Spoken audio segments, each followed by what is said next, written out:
If you're looking at how to become sensitive to life, how to become perceptive, then what you put into the system becomes very important. If we watch the body with what sort of food the body is most happy, you will naturally notice vegetarian or plant-based food. I do only one meal most of the days. It'll keep me going the entire 24 hours.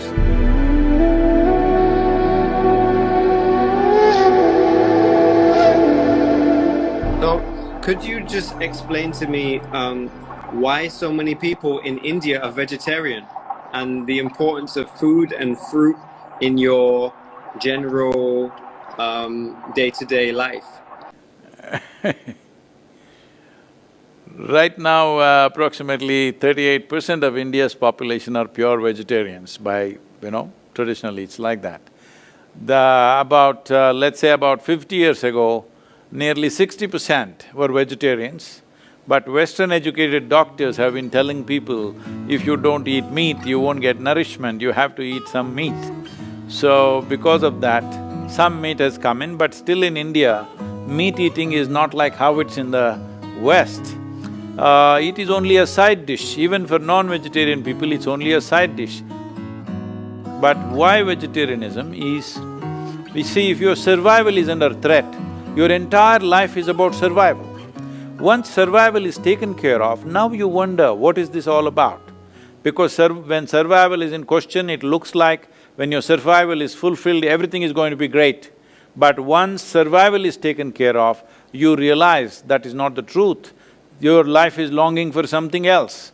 So survival was very simple and easy, it was a rich land, people survived well. Because of that, they started looking inward and it started developing various things, and one important thing is, nearly 70% of the country's population was always actively spiritual.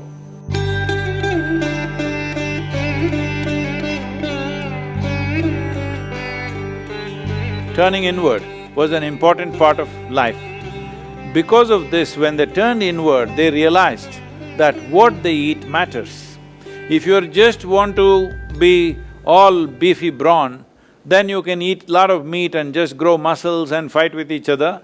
But if you're looking at how to become sensitive to life, how to become perceptive, how to be able to perceive things beyond what is considered normal perception, then what you put into the system becomes very important.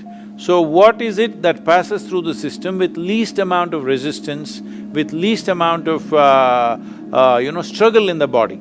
So to put this into perspective, let me put it this way. See, if you eat raw meat, for example, in the human system, compared to carnivorous animals, in all the carnivorous animals, the length of the alimentary canal is only 3 times the length of its body approximately.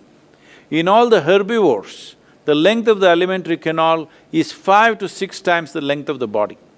So in a human being, it could be anywhere between 24 to 28 or 30 feet, which is nearly 5 to 6 times the length of our body. In this kind of alimentary canal, if you put meat, it will travel through this very, very slowly. Approximately, raw meat would take 70 to 72 hours to pass through the system. If you put cooked meat, it will take 50 to 52 hours to pass through the system. If you put cooked vegetable meals, it will take anywhere between 24 to 30 hours to pass through the system.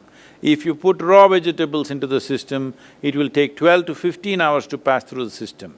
If you put fruit into the system, it will take 1.5 to 3 hours to pass through the system. So, we started recognizing what is that food which happens in the body with least amount of residue, least amount of impurities, and passes through the system very quickly, because in yoga this is an important thing, we all manage this even now. If we eat anything, within 2.5 hours we must be hungry, our stomach must be empty. But we won't eat. Stomach is empty, but we're energetic, so we don't eat. So generally, here in the yoga center, everybody does only 2 meals. 10 in the morning, 7 in the evening, that's it. I do only 1 meal most of the days.